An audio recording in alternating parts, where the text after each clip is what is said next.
It's the really is it shop. Really is it shop.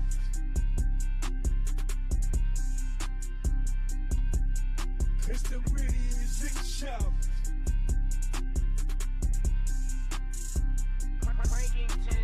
Really is it shop. It's the really is it shop. Really is it shop. Really is it shop.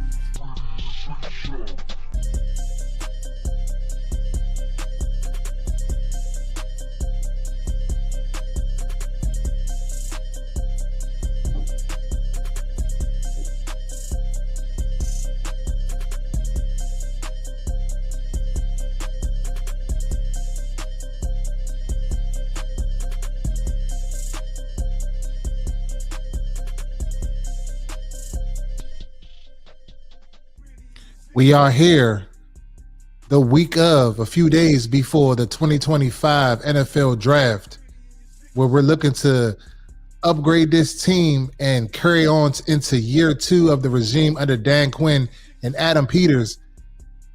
So we got a lot to come up on this show we're going to, talk about. We're going to talk about these draft prospects as well as some other news out there on Jayden Daniels. Reedy and Z is going to start now. It's the really is it shop.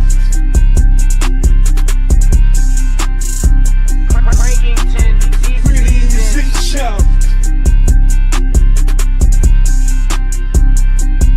It's the really is it shop. Really is it shop. Really is it shop. We are officially 3 days away from the 2025 NFL Draft in Green Bay, Wisconsin. We are picking at pick 29. So what's up, bro? How you been? How was your weekend? Monday Command back at y'all. We've been away for a little bit, but we're back. What's up, bro? What's up, bro? How you? What's up, everybody? My week was cool. Kind of had a Friday off. Spring break was last week for the kids.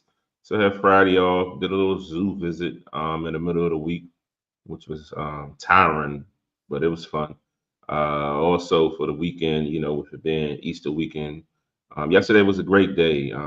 Good time spent with family. Went to church, had my mama in church. It was a great weekend. How about you? And pretty much the same. Similar, worked all week, back in the office. This is something new. This is week 5 of fully back in the office. I get my Mondays off for another 2 weeks, and then I'll be back working Monday through Friday. Uncle Sam doesn't want us having days off during the week anymore, so he had to change that schedule. Uncle Sam or Uncle Donald? 45/47, whatever you want to call him, whatever your preference is. That's it. That's what he's doing. But, I didn't really do too much yesterday. Resurrection Sunday, went to church, came home, went to the grocery store, cooked dinner with my wife, and pretty much watched WrestleMania, and that was it. Woke up and had to get the hustle and bustle of, trying to get my project. Reedy cooks? Sometimes. It's a new Reedy. New Reedy. I'm proud of it. Yeah. Shout out to Reedy. But everybody that's on right now, if you haven't already done so, please like, share, subscribe, hit the bell notification so you can get other informative videos just like this. We are sorry that we have not been on the airways much lately, but we've been kind of focusing on our collaboration, the Burgundy Breakdown, alongside Juan Gotti and John from Ballin' and Burgundy podcast, which you can see or hear on YouTube each and every Wednesday around 9 o'clock-ish, 8:30, 9 o'clock-ish. Don't quote us on, we don't have a definitive time. It's hit or miss each week. But we will be doing our mock draft this coming Wednesday, leading into the 2025 NFL Draft for our Washington Commanders. Reedy is saying that I'm hoping that we trade back at 29 and we accumulate some more picks as well as at 61. That's what I would like to see. But if there is the best player available there at that spot, I'm saying that we need to take him. And it's been some news that the Commanders have really been doing their homework on Travion Henderson out of Ohio State. So Z, what do you got for the people on this upcoming draft? Me too.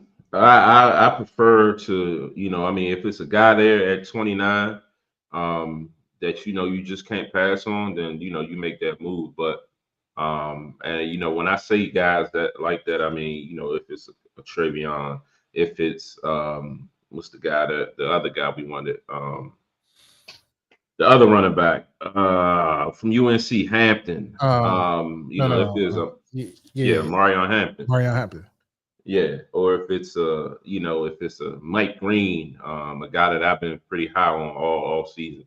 If it's one of those guys that you just can't pass up on, somebody that actually falls to you, then I would like to see us make the pick. But if it's a situation where you're there and your guys, you can see moving back about say somewhere within 10 picks, and we got a chance to attain some more picks and still get our guy later on and let somebody jump up and draft their guy, then by all means do so. I would like to see us definitely trade back either within the first or second round. And I'm sure they're going to have some, day 2, day 3 moves as well, just to continue to, kind of replenish some of these picks that, we got rid of, making the trades that we made, i.e. Larry Tunsil, where we gave up a couple of picks this year and next. And then, the 5th round pick that we traded for Deebo Samuel. Definitely happy with both players, acquiring both of those players. Definitely upgrades to both of those rooms. So excited there, but definitely still think that this team will be built via youth and via the draft. And that's how we'll be able to kind of stay in a mix, let alone also with those 1-year deals that we're giving guys. We're not really committing to a lot long term. So I'm loving the concept. I'm loving what we're doing so far. So we'll see. But in reference to, recent reports, John Keim, he's saying that, we've held multiple visits with, Travion Henderson. But just as well, it's been a lot of other guys that we, had multiple visits with. There was just the guy the running back from VTech that they're talking about, Felton from Maryland. Guys that, those names pop up. And we've actually, but with the running back thing, it kind of intrigues me because, when you look at that room, they bought everybody, well, free agent wise, they bought back Rodriguez and McNichols, and we already had B-Rob and Eckler still on the deal. All of them are on 1-year deals. Their contracts will expire at the end of the year. So coming back, returning with all 4, but also putting a lot of emphasis and a lot of focus on running back shows that they're still looking to upgrade that room. And, it's very intriguing. Anthony Lynn is having, one-on-one meetings and one-on-one workouts with these guys. So it definitely shows that they got their eyes on the running back for sure. And with it being a running back deep draft, I think it's the smartest thing. And, as we've been saying all season, we need another running back. We need some speed. I feel like, Eckler is probably the most shiftiest out of the 4. But we got to get somebody that can make some breakaway runs. That can get somebody a little and get out of there, as Reedy would say. So that's what I'm looking for out of the draft. It's definitely still want to upgrade and get a young wide receiver. I've been talking about, in that room, I feel like we need some speed there. So we'll see what works out offensively, but on the defense end, I want us an edge. I want us a corner, and we'll see about the safety. But I know Reedy's been high on linebacker. So how do you feel? Like, what will be your priority this draft, Reedy? My priority this draft is weapons because I feel like the youth that we have on the team already, with some of the guys that we drafted last year that are being different spots that can come in and fill in. I say the priority for me would be running back or edge rusher. But I feel like we still got people on our team that we're kind of like sleeping on that kind of developed or that are continuing to develop that could come in and possibly fill those needs. Bashar Thuten out of Virginia Tech, who you were mentioning, that running back as well as Amarion Hampton out of University of North Carolina, are two of the backs that But I think Hampton's probably going to be far gone by then. Some of the wide receiver names. This is a deep draft for wide receiver. Nick Emmanwori, coming off the edge. Josiah Stewart out of Michigan, or just to name a few guys that we could look, and then also we might want to look to go offensive line in the first part of the draft if we do pick. Because I'm hearing, and this is from John Keim, I put it in a group chat with the Burgundy Breakdown the other day. Washington is looking to upgrade at offensive line, maybe bring in a right tackle, and then that way you can kick, because I'm hearing from my sources close to Reedy and Z are saying that Andrew Wiley and Nick Allegretti will be relegated to backup roles if they get who they want to get. So I mean, to be on the lookout for that. And I think, you gotta strengthen your team in the trenches, the offensive line and the defensive line. You know what I'm saying? We went out and we brought in some quality guys in free agency. May have not been the picks that we have wanted, or we glamour about, or the big names, but from the scouting perspective of Adam Peters and his crew, based off of the previous what is it called, command log they posted. They're looking intently at those trenches positions. So I'm not opposed to a Mike Green or people of his caliber coming in here, but I feel like some of those guys will be gone by the time we'll pick. But we'll see, because this is supposed to be a draft that the value I'm hearing from all these draft experts, from 1 to 17 is it's different than from 17 to 50. So 17 to 50 range, it's pretty much the same player, depending on where you get him. So if you take him at 29, it's pretty much the same value at 49. You know what I'm saying? So you can come back and, get some more picks or whatever.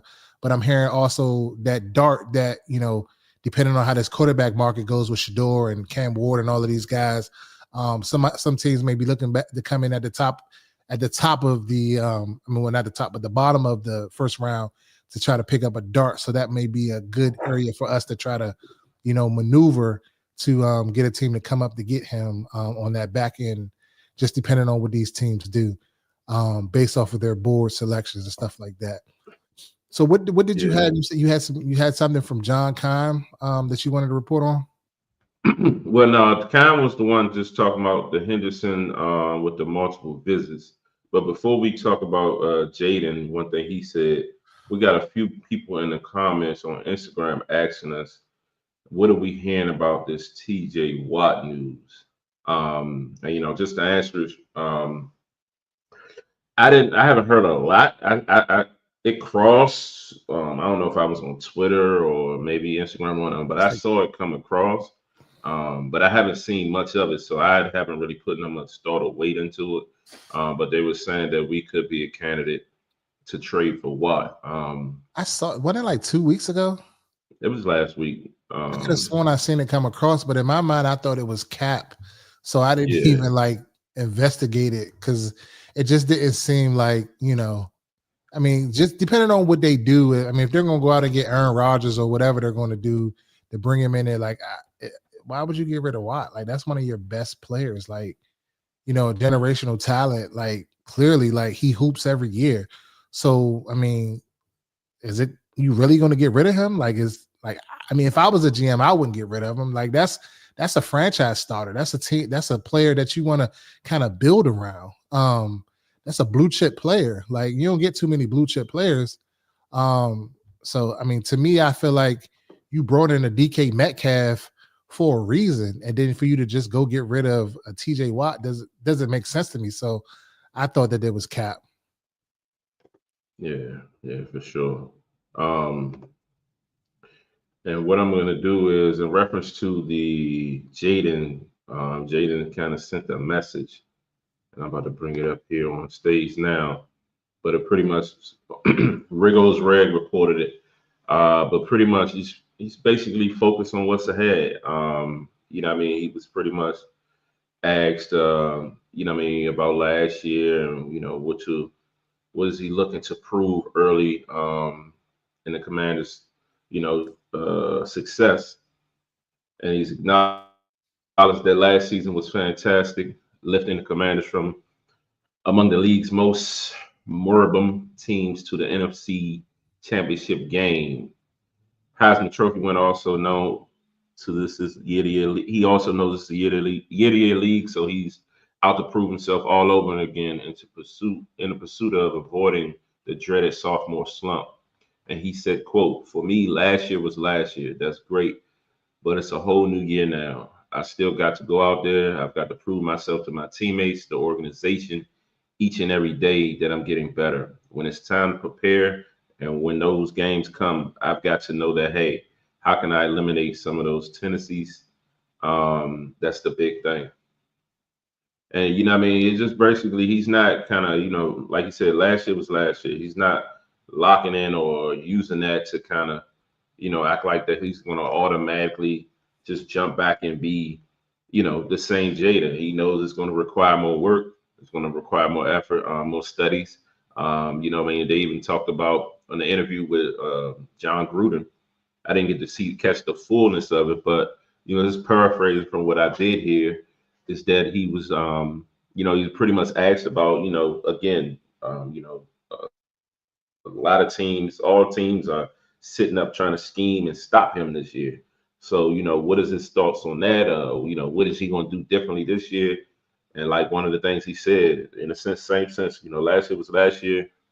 Yeah, teams are definitely going to, sit around and watch what they did, but also in the same aspect, it's a lot that we didn't show last year. It's a lot that we're going to be implementing. It's a lot Cliff is still going to be cooking. So with the new, especially with these new weapons, what I mean. So in a sense it's still up. So as much as you're trying to plan for me, it's gonna be unpredictable because you can't plan for what you haven't seen yet. And so how do you feel about that statement? Well, actually those last two statements that I acknowledged. I mean, it just shows the type of kid that he is, the type of mental capacity. He's 25 years old. He's mature beyond his years. Like he's one thing he said on that interview, I didn't catch the whole interview with John Gruden, but I caught part of it. And the part that I caught, basically, he was just basically saying that, what I'm saying, like he got a lot from the vets like Bobby Wagner, just teaching him how to be a vet, teaching him how to, get his body ready for games, teaching him how to, different things. But he did also say that it evolves from year to year and you have to adapt your schedule from year to year and stuff like that. But he learned a lot from those veterans on the team, just like, it wasn't all on him to come in and just to be a leader or whatever. Like he kind of like followed them and followed their lead. It's like a big brother, little brother kind of deal. But Bobby Wagner in specific, gives him, a different outlook on the game and things of that nature. So I think that, what he said is absolutely true, because I feel like we improved, the Michael Gallup, you bring him in there, you bring in a Deebo Samuel, you bring back a Noah Brown. You got Luke McCaffrey, who's developing, who's looked like he's going to take the next step. He's working out with his brother. Look like he got a little bit, more muscular in the last clips that I saw. And then, you talk about the draft and the possibilities in the draft, and it's kind of leaning towards we're going to take a back at some point. So what back we get, if we get a Thutton or somebody from out of Virginia Tech, he ran a 4.3. He ran the fastest time at the combine.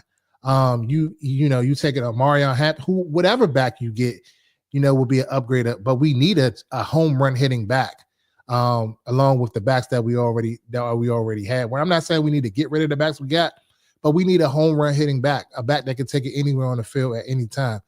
And you look at Terry McLaurin coming back, a much improved, much, going to be much better. Terry's a grinder. He grinds every year. you can't just necessarily key. And look what they're doing with the offensive line. And we're talking about if we get a right tackle or somebody else in the draft, a better, offensive lineman, what we already had, we bring in a Laramie Tunsil. You know what I'm saying? You kick what's his name?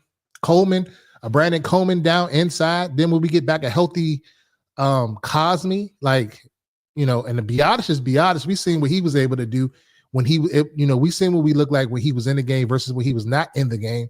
So he has every right to say what he's saying, and I believe it. And I don't necessarily think he's going to have a sophomore slump.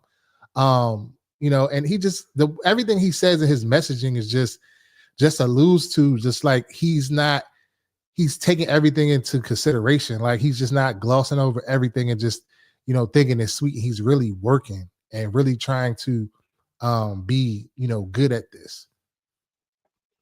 Yeah, definitely. I definitely feel like we struck gold with Jayden. Just not only his skill set, but his mentality and how he just moves as a person, how he just moves as a professional. Just overall, I think it's just gold, man. So I'm with you on that. And not to kind of hop back and forth between topics, but I did want to address this other question in reference to TJ Watt on the IG side, where it was saying, what do y'all think about giving up our 29th pick for Watt? So and sitting here looking at Watt's contract, it shows this year, 2025, he's a $30 million cap hit. If traded, not sure how much of that dead money will the Steelers will have to take on. But that's definitely a hefty hit. But I mean, do you extend him? I mean, he's 31. He had 11 and a half sacks last year. That's one above Fowler, who's no longer with us. So I mean, it's something to think about. But I mean, in a situation like that, I mean, yeah, it is TJ Watt. I don't know though. I would think if they're trying to get rid of him, they're trying to move some money. They're trying to dump him. If they're trying to get rid of him, so I think it would maybe require not a first. Maybe you can get him for a second, or something else. I'm not sure, or a package of picks. But it's just kind of like a waiting to see. I don't really think it hold much weight, because I don't think it happens. And I haven't seen much about it. Doesn't mean it won't. But in my personal, I don't think it necessarily will happen, because I feel like they was going to go in all in for it, and they would have kind of went with somebody a little younger, because next year he's a free agent, so you would have to sign him to an extension, or if it's one of those things where you give up, if you was to give up a first for him, I think automatically you would sign him. Yeah, because you don't want to give up a first for a guy that's going to be a free agent next year and he end up walking. So there's just a lot of questions around that move. Any extra feedback back on that, stating on the numbers already? Yeah, I mean, I think at this point in time, unless it really makes sense, I mean, I'd rather just stick in the draft and just, try to bring in some younger talent. Like, I would love to have a TJ Watt, but when we're talking about keep giving up these picks and stuff like that, we've been talking about this the whole offseason. You know what I mean? And then comparably, Fowler, who's no longer with the team, had 11 sacks or whatever he had, 11 and a half sacks. 10 and a half. 10 and a half, and then he had one sack more. Like, is he a better player? Absolutely. But do we need to give up our at that pick when I feel like we can turn that into some solid players, because this is a draft where there's a lot of depth? No, I think we need to bring in those depth players and kind of continue what we've been doing. Maybe continue on this 1-year deal, within free agency, kind of try to tie it together, and then also get young and kind of develop at the same time. Like, yeah, we all want that superstar player that's going to make plays and that's going to push us over, but at what cost? Sometimes the means got to outweigh the cost. You know what I'm saying? And it to me, sometimes it feels like it's not going to outweigh it. Like, like a Myles Garrett type, guy. I feel like, yeah, but I mean, I don't know if I'm necessarily sold on us getting Watt. I just think it's just noise at this point. Because if something was going to Yeah. happen, if we really would have been hearing about it, and none of the insiders are really reporting on this, so I don't know how. I think this may be just some fan, rumors or whatever going on. Correct. Yeah, same here. And another topic, do we think we win less games or we go back to 12? I mean, it's hard to Um, say. yeah, Let me hit it's that first. It's good. hard to say about if we're going to win 12 games or we're going to go back. We got a much tougher schedule this year. There's a lot of different variables that you have to consider. First of all, we had to see what the schedule looks like and how they're stacked first, because that plays. And then, the attrition rate when it comes to injuries, we got to see. I can't really make that determination until we get out of training camp and I see what our week one roster is going to be, based off of wins. Because not based off of who we're carrying on our 53 roster, and then I can make a determination of how many wins I think the over or the unders on that. I think it's a little too early for that, and it's not going to be easy this year. We got a tough schedule. We play a lot of the big dogs this year, so if we think we have arrived, we're going to find out this year. Yeah, for sure. And I think I was going to say the same thing in reference to the wins. It's definitely kind of hard to predict right now. And 12 wins last year was definitely not something that we thought we would do. So, in my eyes, getting back to 12 wins will be phenomenal, but a lot of times it doesn't always work out that way. Like we said earlier, teams are scheming up on you. Last year was year one, so everything was fresh. So you were able to get away with a lot, but this year team really got tape on you.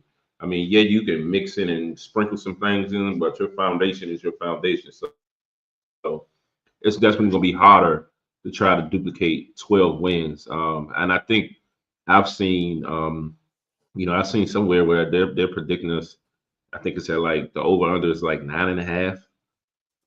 So it's one of those things where it's kind of hard to say.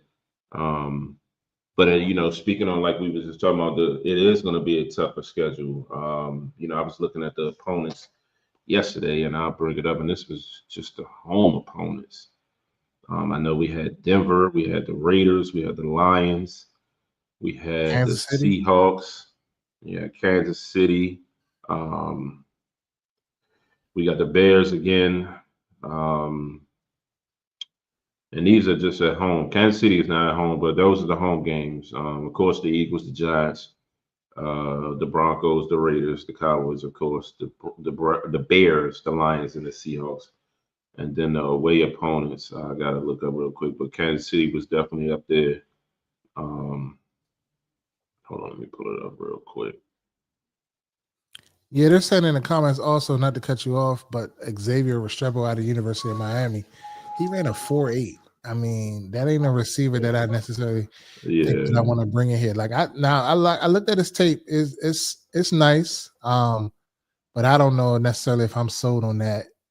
Is that his true time, or did he just have a bad day at the pro day? I don't know.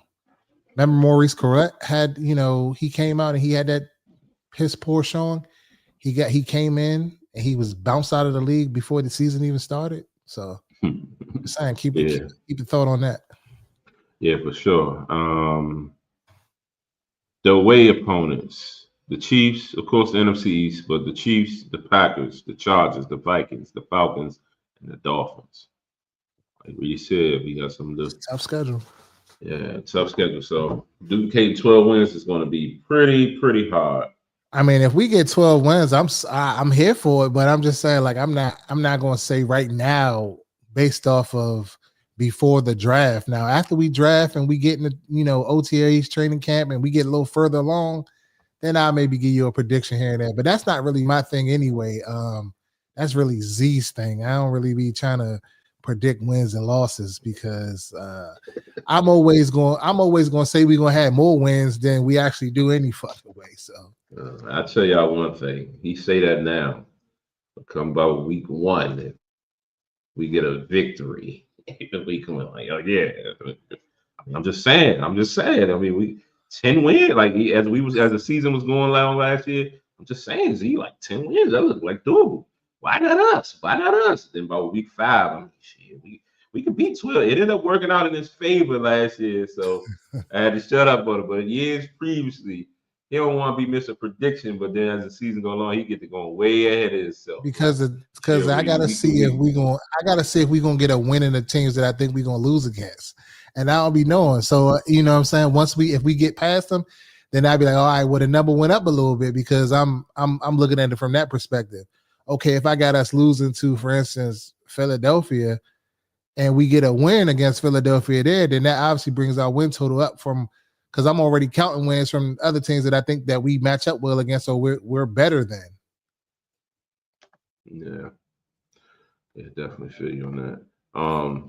But it's been a long off season so far. Like we're finally like almost to the draft. Like we really gonna have something to really, some analysis, this coming week.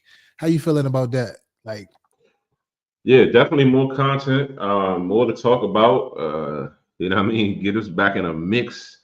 It has been a little dry stint. I mean, shit, even our conversations on the daily been a little dry. We like, damn, Bobby, he called me. Like, I mean, what's going on? Like, you feel like he lost his friend or something. I don't know. Like, shit, we ain't really had much commander shit to talk about. Not saying that that's the soulness of what we, our conversation, but it's definitely a high percentage. So, you know what I mean? We trust me, we're gonna be back calling each other 3-4 times an hour. Yeah, for sure. Go ahead. But yeah, so I'm surprised you ain't say I got the kids. I'm busy. I ain't got no whip.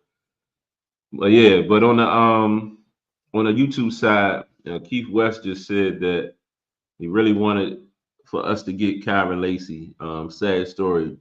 If we have space, think Jimmy Horn is a good pickup. Not sure where to pick him, but think it's tough. Think he's tough. But yeah, definitely. Rest in peace to Kyron Lacy, man. This is our first show since that situation occurred. Definitely a sad story. I say, send our condolences to him and his family. Just everyone involved in that. Jayden, Malik, what's the dude out of the Jaguars, Braxton, the receiver. But yeah, like just sending love to them, man. The whole LSU. That was tough, and as we saw, Jayden was taking it pretty tough, and I think this year is going to be a pretty emotional year for him.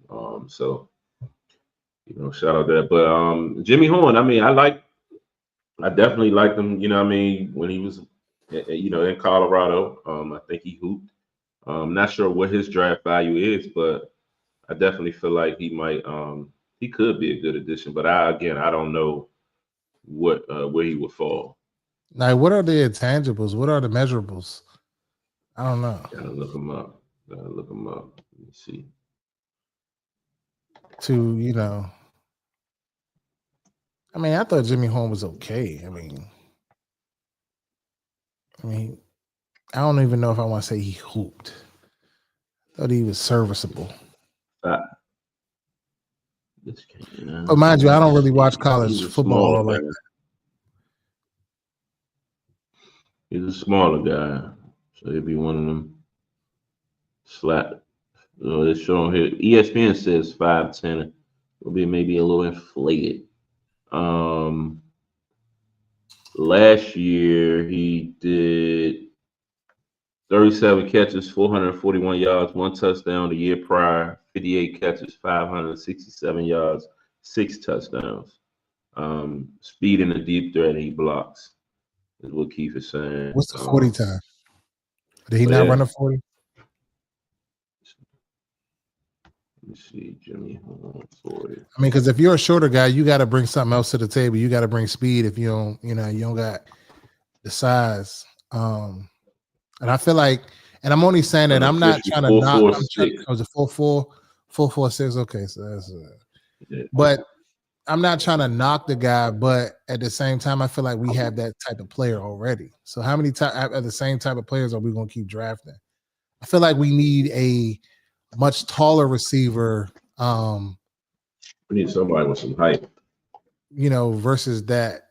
And I feel like we can get, I mean, I don't know. I feel like there's other guys in the draft that got a little bit more height and got speed at the same time. So he ran a 4.46 at the combine and a 4.40 at the pro day.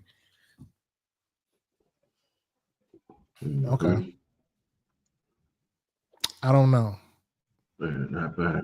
Where's he? I don't even know where he's projected. I wish we had John on right now.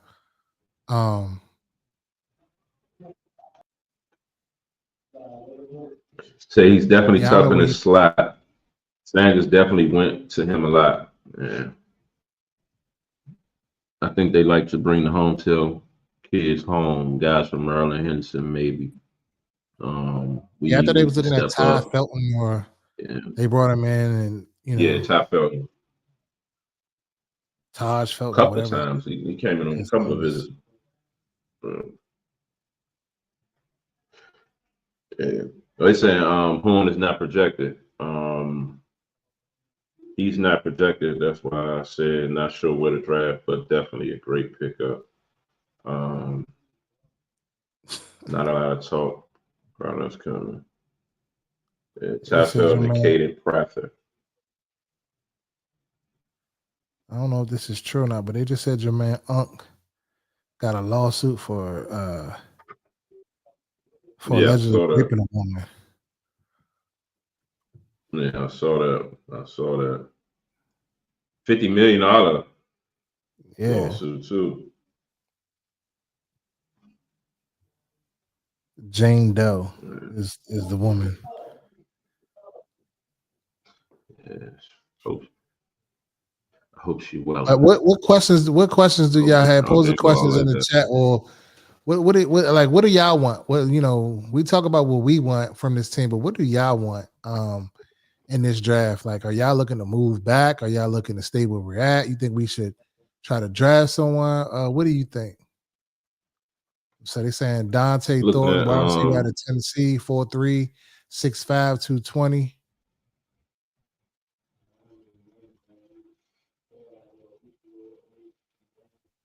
Kyle Williams. On Twitter, I'm seeing from that Jayden Daniels MVP page, Amari Hampton, Travion Henderson, Emeka Ibuka, Luther Burden, Mike Green, Donovan, I don't even know how to pronounce his last name, and Josh Connerly Jr. are all guys that they think, if available at 29, will be good picks. Go ahead. I think I heard something the other day that said Luther Burton was falling a little bit in the pundits' eyes or whatever, these draft guys' eyes. I'll ask John on Wednesday what his thoughts about that are. But I thought that was interesting when I read that they were saying that he was kind of falling. Mike Green, I feel like he's going to be gone at 29, but shit, if he is there, take him. I mean, I kind of looked at some of the different things that was out there on him the other day, and I was kind of fairly impressed, with that. But I just feel like 5 picks in the draft. I mean, if we can get blue chip players, but from what I'm hearing, there's only 2 blue chip players in the entire draft per Logan Paulson. It's only 2 blue chip players in this whole draft. So I don't know. And I think he said it was Ashton Genty and Abdul Carter out of Penn State. Did you see what Genty said? If you draft me, you're going to get what the Eagles got in Saquon? Yeah, I saw that. That's good confidence. Whoa. Yeah. Whoa. Sadly, he's going to be gone by the time we pick. Sadly. Well, I mean, it's a lot of running backs, so I don't know. I mean, we think that these teams are going to take these backs earlier, but sometimes they fool you and they take other people. Mike Green is from the same high school as Lawrence Taylor. So they just got him coming through there. What high school is that? Rigo Warren. Who is Rigo Warren? You know who that is, tight end?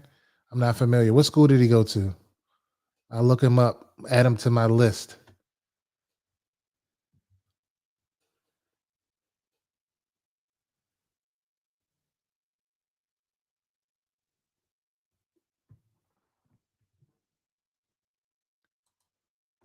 Yeah, I agree, Keith. Always improving the line on both sides, but that's what we talked about a little earlier in the show. I don't know if you were on or not, but we were saying like per John Kime, he thinks that we're looking to go offensive line earlier in the draft because per him, he can see our right tackle from last year as well as our left guard from last year, Allegretti and Wiley being backups in this new line that they're looking to put together.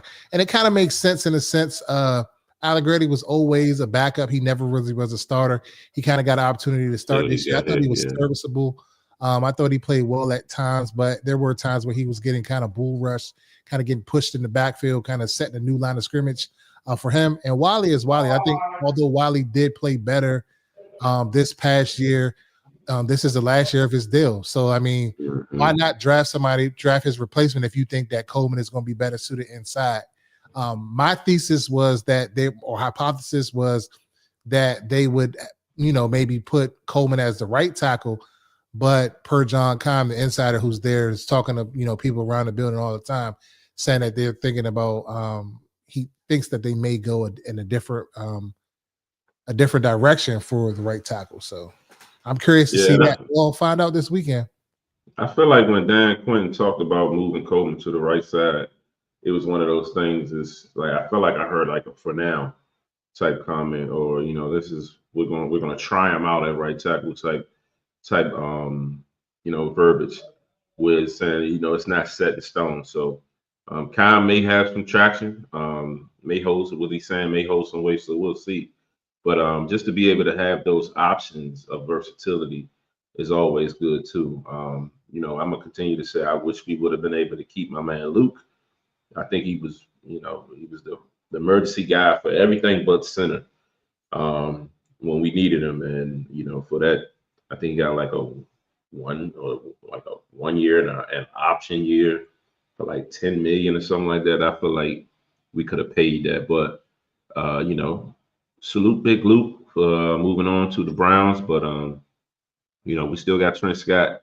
He was another guy that was pretty, he stepped in moments. So just want to see us continue to add depth there. And the dude, Nate Herbig,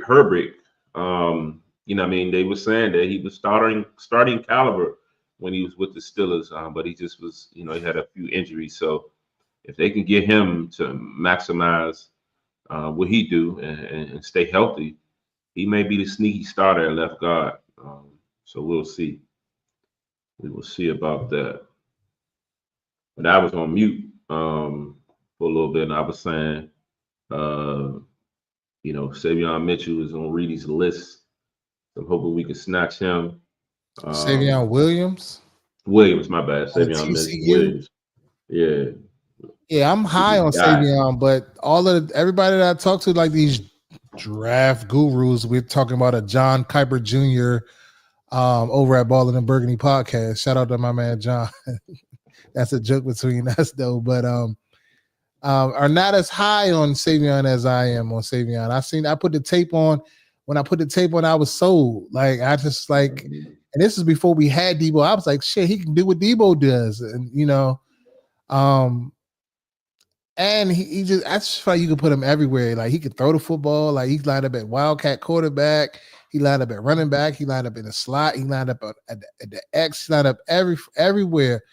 I should even line up at the H back a few times, and just I just feel like he's a good player. Like he might be a little raw, might need a little bit more development, but I just feel like his size and his athleticism.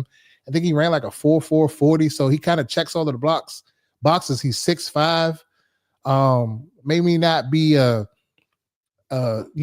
top first, second, third, fourth round pick, but maybe in the fifth round or later rounds. I mean, I may see, if he's there, I mean, I feel like we got to pull the trigger. Yeah, I agree. I looked at this tape, and I mean, of course, it's a highlight tape, so of course you're seeing all the good, but he's definitely making some plays. He was making some plays that I felt like he's definitely worth a look for sure. And we got a lot of people hopping on.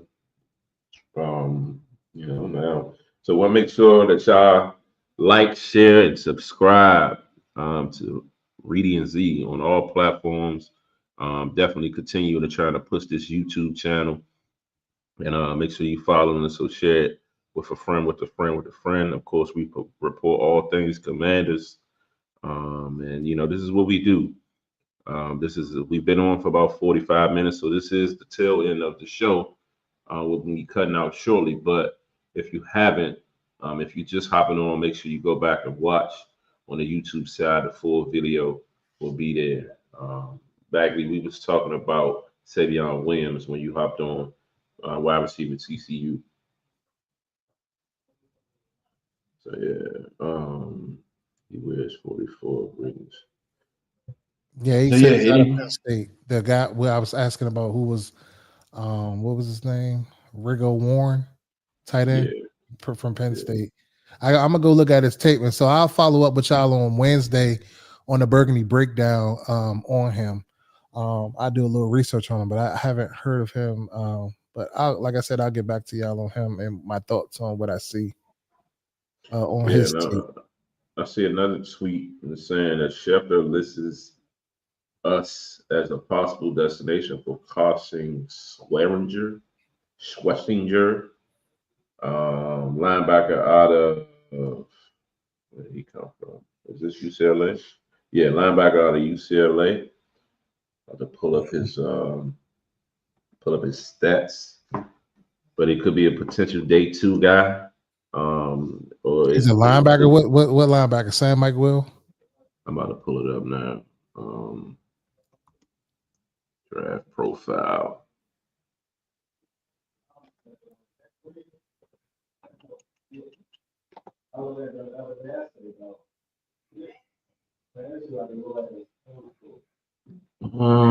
He's 6'2.5", 242. Oh wow, what's that? Hold on. Let's see. He had a 39.5. Vertical. Oh, let me bring this presentation up real quick. Could you hear that audio just now? No. All right, cool. I'm about to bring it up real quick. Share screen. Share.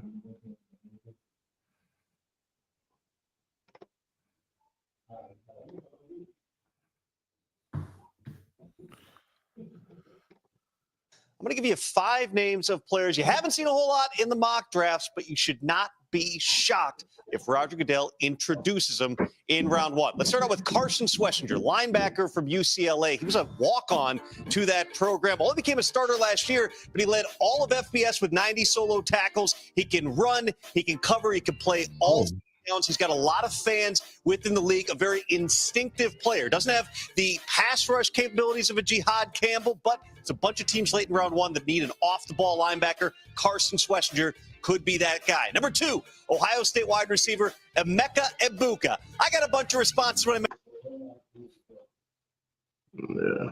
So this is red shirt in 2021, played at 13 games as a reserve and on special teams at 22. 23, played all 13 games with special teams. 24, 90 tackles, ranked third, 136 total, team captain. Not bad. So he really only had 1 year that we can really bank on of starting. So I mean, for as a walk on, I mean, shit, to come in your senior year and put up them numbers is fine. I wish he would have had did it a little bit more his junior year, and I could have seen it under multiple years. But looked like he moved, he can move a little bit. But Pelissero saying he doesn't have any pass rush capabilities. So, but as an off linebacker, I mean, I feel like they got McGee and Hampton right to fill that void as an off ball linebacker. So. Yeah, I'm looking forward to seeing what McGee and Hampton does this year. Both kind of battle with the injuries last year, so I think that we should see something good come out of them. I hope so, because I feel like a training camp, they both stood out. They both stood out.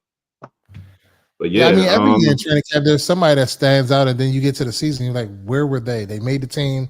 We was glazing for them to make the team. They make the team. They get no clock. It's crazy. Yeah, like my man Tyler Owens. You know, so Tyler Owens was hooping all training camp. I think it was a special teamer guy. But, you know, as far as in defensive packages, he wasn't in there for real. Yeah, correct. Yeah. James Pierce Jr. is there, 29. Feel like he'd be a good pickup. James Pierce Jr. out of Tennessee, he will be long gone. Long gone. Long gone. He's probably the number 2 rate. He's probably the number 2, you know, behind Abdul Carter and shit. They said Abdul Carter could possibly go number 1. Like we saying Cam Ward gonna go number 1, but they saying Carter could probably go number 1. Yeah. You know, somebody in the top 10 want an edge, and I think Pierce is somebody that they're gonna be looking for. But I do think that it might be some every year there's players that drop and move and stuff like that. So we might can hit you know, twice because they thought that your man was, you know, a steal where we were able to get him. What was it, the second round? Who? D tackle. Oh, Jorzon Newton. Yeah, but we had three second round picks last year, right? Yeah. So I would do anything if we had 3 second round. If we had 3 second round picks this year, I would be sized. I would be sized, absolutely sized. At least even 2, because we don't have a third. But if we had 2 second round picks, I would be happy. Should I even be happy if we trade out of the first? Just trade out of the first and just give us 2 more. Give us a second and a third. I'll take it. Shit. Facts. Second and hold on, trade out of the first and just get a second and third. I think we need 2 seconds if we trade out of the first. Find a way to have 2 seconds at least. Yeah, I think.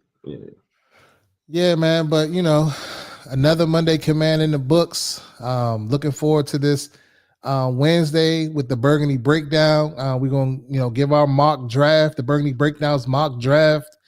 For this coming draft. We're finally here. A couple more days and we'll have a lot more to discuss and talk about, and we can critique and if we agree with what they do, what they don't do, and what they should have did, and just have a more better conversation. But if you haven't already done so, like, share, subscribe, follow us on all platforms at Reedy & Z. Thank you to our sponsors, Saray's Catering, KB3 Events, The Pie Guy, Elevation Kings, Evolution to Kings. I'm sorry, excuse me. And Great Clothing Line. He said, "What did you just say?" Pause. Go ahead. What did I say? Oh yeah, man. I don't even know what you're talking. Pause. I said a pause. It was a pause moment. I don't know. I missed it. That's a reach, bro. Like, we gotta stop it. The reaching. Hey. No Diddy. Like, what you say? I don't even know what I said. I'm just trying to give out shout out to the sponsors. Go ahead. But yeah, much love. Thank y'all for tuning in with us. But like you said, we'll be back on Wednesday. Come check us out. If you want to catch the full episode of this one here, make sure you head over to YouTube and check it out. We touched on a lot. The draft is like you said, the draft is 3 days away. Saturday, we will be at the Harbor, for the day 3 draft party. So if you want to, if anybody going to be there, make sure to tap in with us. We will be down there. So if you aren't going to be there, if you're going to be there, hit us up, let us know so we can all link up. And yeah, just stay tapped in with us for sure. Reedy & Z, over and out.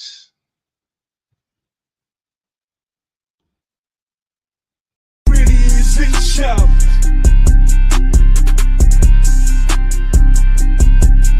It's the Reedy & Z shout. Ranking 10.